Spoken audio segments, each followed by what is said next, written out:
AC का compressor किन किन वजह से ट्रिप होता है। जितने भी सारे फॉल्ट होते हैं प्लीज़ बताएं। तो आप कमेंट में पढ़ सकते हैं। एक हमारे दोस्त ने पूछा है कि किन किन वजह से कंप्रेसर ट्रिप होता है, ओवरहीट होता है, ट्रिप होता है। तो सारी प्रॉब्लम वो तो वही होते हैं, ओवरहीट होकर के ट्रिप होना या फिर थोड़ी देर चल कर के बंद होना। तो ये सारे ट्रिप में ही आते हैं। तो क्या क्या वजह होता है आज कंप्लीट इस वीडियो में हम बात करने वाले हैं। छोटा सा वीडियो होने वाला है। शायद इससे पहले भी इस टॉपिक पर मैं वीडियो बना चुका हूं, लेकिन शायद इससे पहले हमारे दोस्त ने उस वीडियो तक नहीं पहुंच पाए हों, इसलिए उन्होंने कमेंट किया है। तो चलिए हम बात कर लेते हैं कि किन किन वजह से स्प्लिट एसी हो, विंडो एसी हो या फिर डक्टेबल हो, सारे सिस्टम एक जैसे ही काम करते हैं। तो क्या वजह होता है जिसकी वजह से कंप्रेसर ओवरहीट होकर के ट्रिप होता है।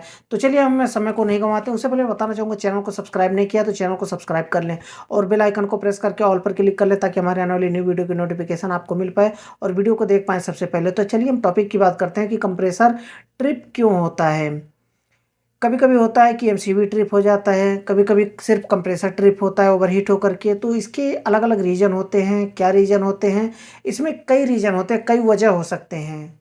तो उसी को हम एक्सप्लेन करने वाले हैं, उसी के बारे में हम समझने वाले हैं। तो सबसे पहला हम ले लेते हैं कि देखिए, इससे पहले मैं वीडियो बना रखा हूँ, लेकिन जो लोग अगर वीडियो को देख चुके हैं और जानते हैं, वीडियो को स्किप कर सकते हैं, कोई दिक्कत नहीं है। और जो लोग नहीं जानते हैं, जिन्होंने क्वेश्चन पूछा है, उनके उनके लिए वीडियो इंपॉर्टेंट है, वो समझ लें कि क्या क्या वजह होता है कंप्रेसर ओवरहीट होकर के ट्रिप होने का। कभी ओवरहीट होकर के ट्रिप होता है, लोड होकर के ट्रिप होता है, तो सब सेम प्रॉब्लम होता है। तो देखिए, सबसे पहले आपको क्या-क्या चेक करना है, स्टार्टिंग कहाँ से करना है आपको, चाहे स्प्लिट एसी हो या फिर विंडो एसी हो। कंप्रेसर ओवरहीट होकर के ट्रिप हो रहा है, तो सबसे पहले हमें चेक करना है कैपेसिटर। कैपेसिटर आउटडोर में जाएँगे तो आउटडोर में आपको दिख ही जाएगा कि फ़ैन मोटर चल रहा है कि नहीं। चलते में एक एसी स्टार्टिंग पोजीशन में ही आपको जाना है देखने के लिए। तो कंप्रेसर कितनी देर चल रहा है, कितनी देर में ट्रिप हो रहा है, इसका भी रीज़न होता है अलग-अलग। कभी-कभी होता है कि 30 सेकंड में या फिर 1 मिनट में ट्रिप हो जाता है, कभी-कभी 5 मिनट चल कर के ट्रिप होता है, तो कभी-कभी 10 मिनट चल कर के ट्रिप होता है। तो इसके अलग-अलग रीज़न होते हैं। क्या रीज़न होते हैं, इसको भी आगे हम समझेंगे। हमें आउटडोर में जाके देखना है। इनडोर में पहले हमें देख लेना है कि इनडोर कैसा चल रहा है। कहीं ऐसा तो नहीं कि इनडोर का ब्लोअर ही ना चल रहा हो। इनडोर का अगर ब्लोअर नहीं चलेगा तो उसके वजह से भी कंप्रेसर ओवरहीट होकर के ट्रिप होता है। अब इसका क्या रीज़न है, इनडोर से आउटडोर का क्या लेना-देना है, ये भी कन्फ्यूज़न होगा आपके अंदर, तो इसको भी हम समझ लेते हैं। तो इसको हम लास्ट में समझेंगे कि इनडोर से आउटडोर का क्या लेना-देना होता है कि इनडोर का ब्लोअर नहीं चल रहा होगा, तो आउटडोर क्यों ट्रिप हो जाएगा, कंप्रेसर क्यों ट्रिप हो जाएगा, इसको हम बाद में समझेंगे। पहले हम समझ लेते हैं कि इनडोर अगर देख लेंगे कि ब्लोअर कैसा चल रहा है, ब्लोअर की स्पीड कम तो नहीं है। अगर बहुत कम है ब्लोअर की स्पीड, तो उसकी वजह से भी कंप्रेसर ओवरहीट होकर के ट्रिप होता है। अगर मानिए कि ब्लोअर बिल्कुल भी नहीं चल रहा है, तो उसके वजह से भी कंप्रेसर ओवरहीट होकर के ट्रिप होता है। ये समझ लीजिए, इंडोर में चेक करना है। इंडोर का जो कूलिंग कॉइल है उसको भी चेक कर लेना है। इंडोर में जो फ़िल्टर लगा हुआ है, एयर फ़िल्टर, उसको भी चेक कर लेना है आपको कि एयर फ़िल्टर बहुत ज़्यादा डस्टी तो नहीं है, बहुत ज़्यादा गंदा तो नहीं है, या फिर कूलिंग कॉइल बहुत ज़्यादा गंदा तो नहीं है। अगर कूलिंग कॉइल बहुत ज़्यादा गंदा होगा, उसके लिए उसकी वजह से भी कंप्रेसर ओवरहीट होकर के ट्रिप होता है। फ़िल्टर गंदा होता है, उसकी वजह से भी ट्रिप होता है। अगर ब्लोअर नहीं चल रहा है तो उसकी वजह से भी ट्रिप होता है। अब एक वजह और होता है, कंप्रेसर ओवरहीट होकर के ट्रिप हो जाता है, लॉन्ग टाइम तक स्टार्ट नहीं होता है। उसका क्या रीज़न होता है, जब हम इंडोर को बंद कर देते हैं रिमोट से, जैसे हमारे पास रिमोट है, इससे हम एसी को बंद कर देते हैं। एसी को बंद करने के साथ-साथ इंडोर और आउटडोर दोनों एक साथ बंद हो जाना चाहिए। लेकिन कभी-कभी ऐसा होता है कि इंडोर बंद होने के बाद भी आउटडोर चलता रहता है। उसका क्या रीज़न होता है, इसको भी हम लास्ट में समझेंगे कि इंडोर कभी-कभी हम बंद कर देते हैं तो आउटडोर चलता रहता है। और क्या प्रॉब्लम होता है, कहाँ पे फ़ॉल्ट होता है, मैं बिल्कुल प्रैक्टिकल अभी मैं दिखाऊँगा आपको। तो इसको हम लास्ट में समझेंगे। तो हमने इंडोर में चेक कर लिया, हमें आउटडोर में जाके चेक करना है। वीडियो लंबा ना होने पाए इसलिए मैं जल्दी-जल्दी करके बता दूँ, आपको समझ लेना है अच्छे से। आउटडोर में जाएँगे तो आउटडोर चल रहा है, स्टार्ट करके जाएँगे आउटडोर चल रहा है, या फिर किसी से भी ऑन करवा दें, आउटडोर के पास आप खड़े रहें। देखें कितनी देर चल रहा है compressor. 1 minute, 30 second, 20 second, 50 second, या फिर 1 मिनट, 2 मिनट, 5 मिनट, 10 मिनट, कितनी देर चल रहा है कंप्रेसर, उसके बाद ट्रिप हो रहा है।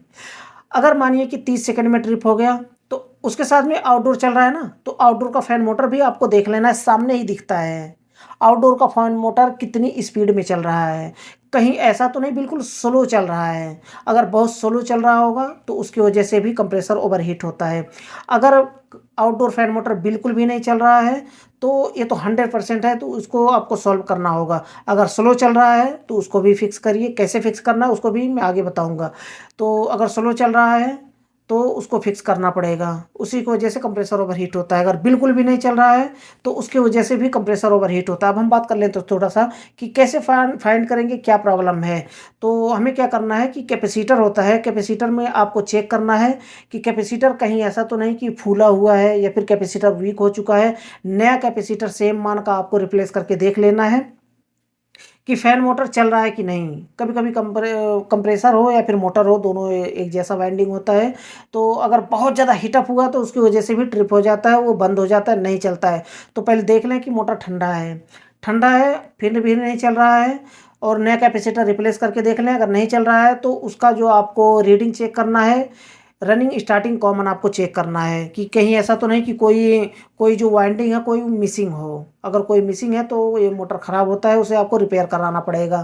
तो तीनों टर्मिनल की आपको रीडिंग चेक कर लेनी है। अगर रीडिंग आ रहा है, कंटिन्यूटी आ रहा है, तो फिर समझ लीजिए कैपेसिटर वीक है। कैपेसिटर वीक है, आप उसको रिप्लेस करके देख लें, दोनों में पता चल जाएगी कि कौन सा फॉल्ट है उसमें। अगर कैपेसिटर वीक होगा तो नया लगाने पर वो चलने लगेगा सही से।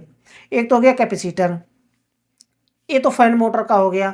अब हम बात कर लेते हैं कि फैन मोटर अगर सही है, उसकी स्पीड भी सही है, अच्छे से चल रहा है, फिर भी कंप्रेसर ओवरहीट होकर के ट्रिप हो रहा है, फिर भी हम टारगेट करेंगे कैपेसिटर को।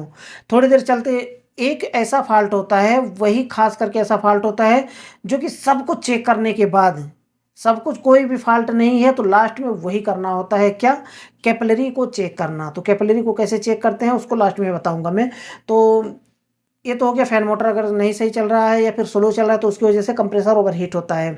अब हम बात करते हैं कि फैन मोटर सही है, सही स्पीड पे चल रहा है, फिर भी कंप्रेसर ओवरहीट होकर के ट्रिप हो रहा है, तो आप कैसे चेक करेंगे।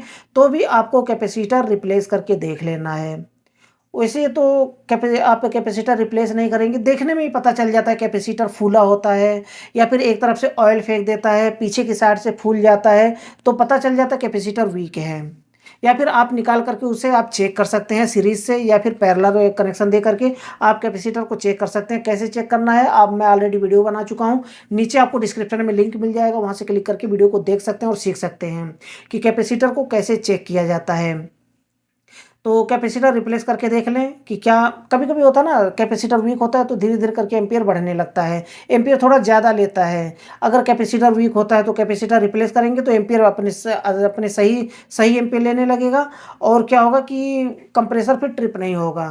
तो नया कैपेसिटर रिप्लेस करके देख लें, या फिर आप उसे कंप्रेसर को डायरेक्ट कभी भी ना चलाएं, ये डेंजरस होता है, सही नहीं होता है डायरेक्ट चलाना कंप्रेसर को। कभी भी आप कंप्रेसर को डायरेक्ट चलाना चाहते हैं, स्टार्ट करना चाहते हैं, तो उसे कैपेसिटर के साथ में ही स्टार्ट करें।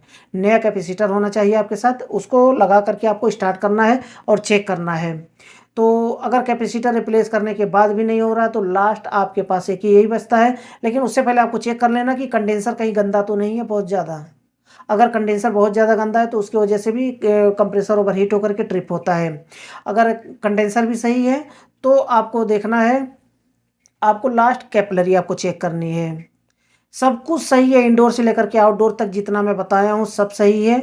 तो आउटडोर में आपको चेक करना है, लेकिन उससे पहले आपको ये उसका जो टर्मिनल होता है ना, टर्मिनल को भी निकाल के देख लेना है। कभी कभी टर्मिनल स्पार्किंग होता है, लूज कनेक्शन होता है, उसके वजह से भी कंप्रेसर ओवरहीट होता है। तो उससे आप कैपिलरी को खोलने से पहले, रेफ्रिजरेंट को उड़ाने से पहले आपको देख लेना है टर्मिनल के ऊपर कि कहीं उसमें स्पार्किंग तो नहीं है, ब्लैक ब्लैक आ जाता है उसमें, तो समझ लीजिए कि स्पार्किंग होता है। उसको टाइट करके थिम्बल को लगाइए और उसके बाद फिर कंप्रेसर को स्टार्ट करिए। अगर वहाँ भी स्पार्किंग नहीं है, बिल्कुल परफेक्ट एकदम बैठा हुआ है, बिल्कुल भी लूज नहीं है, तो लास्ट आपको कैपिलरी चेक करनी है। कैपिलरी आपको कैसे चेक करनी है बिना गैस उड़ाए, उसका भी वीडियो मैं ऑलरेडी बना चुका हूँ, नीचे डिस्क्रिप्शन में आपको लिंक मिल जाएगा, वहाँ से क्लिक करके वीडियो को देख लीजिए और सीख लीजिए कि गेज लगा करके, क्लैम मीटर लगा करके कैसे फाइंड करेंगे कि हमारा जो कैपिलरी है ब्लॉक है। तो उस वीडियो को देख लीजिए और सीख लीजिए। कैपिलरी ब्लॉक है, आपको रेफ्रिजरेंट पूरा उड़ा देना है, फिर से वैक्यूम करना है, फ्लश करना है, और उसके बाद फ्लश करने के लिए मैं हमेशा बताता हूँ कंप्रेसर को अलग करके फ्लश करना चाहिए। कंप्रेसर साथ में लगा करके कभी भी फ्लश ना करें, कंप्रेसर ख़राब हो जाता है। तो फ्लश करना है, वैक्यूम करना है, फिर से आपको रेफ्रिजरेंट चार्ज करना है। अब कैपिलरी को मैं थोड़ा सा बता दूं कि चेक कैसे करना चाहिए कि कैपिलरी ख़राब है या फिर सही है। तो गेज को लगाएंगे, कुछ सिस्टम में ऐसा होता है कि वहाँ पर है ना कि डिस्चार्ज लाइन में और सक्शन लाइन में दोनों में एक पिन वाल्व लगा होता है। जैसे हम गैस चार्जिंग करते हैं ना, जब पिन वाल्व में लगा करके स्प्लिट एसी में, वैसे ही सक्शन लाइन और डिस्चार्ज लाइन दोनों में लगा होता है। तो दोनों में आपको गेज लगाना है। हाई प्रेशर जो कि डिस्चार्ज लाइन में आपको हाई प्रेशर गेज लगाना है, और जो सक्शन लाइन होता है उसमें लो प्रेशर गेज लगाना है। तो उसमें क्या देखेंगे आप कि कैपिलरी अगर ब्लॉक होगी ना, तो अगर R22 की बात की जाए तो R22 रेफ्रिजरेंट का प्रेशर होता है 60 PSI सक्शन प्रेशर। अगर 60 PSI ले रहा है तो जो डिस्चार्ज प्रेशर होता है वो 250 से 350 PSI के बीच में लेना चाहिए। अगर डिस्चार्ज प्रेशर मानिए 100 का प्रेशर बता रहा है, 90 का बता रहा है, 150 का बता रहा है, 180 का बता रहा है, यानी कि अगर 200 के ऊपर अगर बता रहा है तो सही मानेंगे कि चोकिंग नहीं है।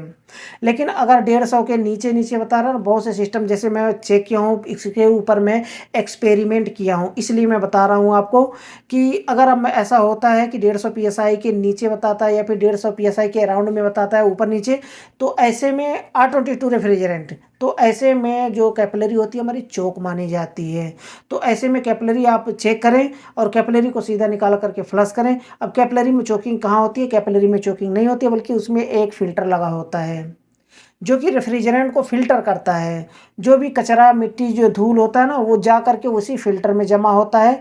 उस फ़िल्टर में एक जाली होती है, उसी जाली में जा करके कचरा फंस जाता है, जिससे रेफ्रिजरेंट का जो बहाव है ना, रेफ्रिजरेंट का जो प्रेशर है, वो रन नहीं कर पाता है। इंडोर से लेकर के आउटडोर, आउटडोर से लेकर के इंडोर रन नहीं कर पाता है सही से। जिससे क्या होता है कि कंडेंसर में बहुत ज़्यादा रेफ्रिजरेंट का जमा हो जाता है। रेफ्रिजरेंट का जमा हो जाता है, उसके वजह से क्या होता है कि कंप्रेसर के ऊपर लोड पड़ता है, कंप्रेसर ओवरहीट होकर के ट्रिप हो जाता है। तो ये रीज़न होता है। अब हम बात कर लेते हैं कि इंडोर से आउटडोर का क्या लेना देना होता है। तो इंडोर का अगर ब्लोअर नहीं चल रहा है तो आउटडोर क्या होगा कि कंप्रेसर रेफ्रिजरेंट फेंकेगा, अपना डिस्चार्ज फेंकेगा इंडोर में आकर के। वहाँ पर आकर के रेफ्रिजरेंट लिक्विड फॉर्म में होता है, जो कि एयर क्या होता है ना, ब्लोअर जब चल रहा होता है तो उसी रूम के एयर को खींचता है और बाहर फेंकता है, रूम के खींचता है और बाहर फेंकता है। अब खींचता कहाँ से है? जो कूलिंग कॉइल का एरिया होता है ना, जैसा कि आप देख सकते हैं इमेज में, कूलिंग कॉइल का एरिया होता है, वहाँ से रेफ्रिजरेंट को खींचता है अंदर, है ना। ध्यान से समझिए, रेफ्रिजरेंट को वहाँ से खींचता है, और खींचने के बाद जब क्या होता है कि रेफ्रिजरेंट में जो रेफ्रिजरेंट रन कर रहा है ना कूलिंग कॉइल में, वो रेफ्रिजरेंट में उस कॉइल में, कॉइल के स्पर्श में आकर के रेफ्रिजरेंट वो एयर ठंडा हो जाता है और वही एयर रूम में फेंक देता है। एक साइकिल हो गया। फिर से वही कूलिंग कॉइल से खींचेगा और फिर से वापस फेंक देगा रूम में। तो रूम का जितना भी एयर होता है, गर्म एयर खींचता है और कूलिंग कॉइल के स्पर्श में आकर के, यानी कि कॉपर पाइप के स्पर्श में आकर के ठंडा हो जाता है एयर, वही एयर फेंकता रहता है। अगर मानिए कि ब्लोअर नहीं चल रहा है तो लिक्विड फॉर्म में होगा ना रेफ्रिजरेंट, जब एयर उसके ऊपर नहीं लगेगा तो कूलिंग कॉइल के ऊपर आइस जमेगा। कभी भी आप इसके ऊपर एक्सपेरिमेंट करके देख लेना कि अगर ब्लोअर नहीं चल रहा है तो कूलिंग कॉइल के ऊपर आइस जमेगा, या फिर अगर फिल्टर कूलिंग कॉइल गंदा है, बहुत ज़्यादा डस्टी है, तो भी कूलिंग कॉइल के ऊपर आइस जमता है। अब जब कूलिंग कॉइल के ऊपर आइस जमेगा तो वही आइस धीरे धीरे करके आउटडोर के कंडेंसर तक पहुंचेगा, सॉरी कूलिंग कॉइल कंप्रेसर तक पहुंचेगा, और कंप्रेसर के ऊपर लोड बढ़ने लगेगा। लोड बढ़ेगा, ऐसे ऐसे कंप्रेसर धीरे धीरे करके हीटअप होकर के ट्रिप हो जाता है। तो इस तरह से ओवरहीट होकर के ट्रिप हो जाता है। मुझे लगता है कि आपको अच्छे से समझ में आया होगा। अगर इस वीडियो में कोई भी पॉइंट मिस रह गया, मुझे लगता है कोई एक पॉइंट मैं भूल रहा हूँ बताने के लिए, तो चलिए हम दूसरी वीडियो में कवर करेंगे। वीडियो काफ़ी लंबा हो रहा है, तो अगर वीडियो आपको पसंद आया तो वीडियो को लाइक ज़रूर कर दें। फिर भी कोई क्वेश्चन रह जाता है, कोई डाउट रह जाता है, तो बेझिझक आप मुझसे कमेंट बॉक्स में पूछ सकते हैं। मैं उसका रिप्लाई जल्द से जल्द देने की कोशिश करूँगा। तो आज के लिए बस इतना ही था। अगली वीडियो फिर जल्दी मिलते हैं एक नए टॉपिक के साथ।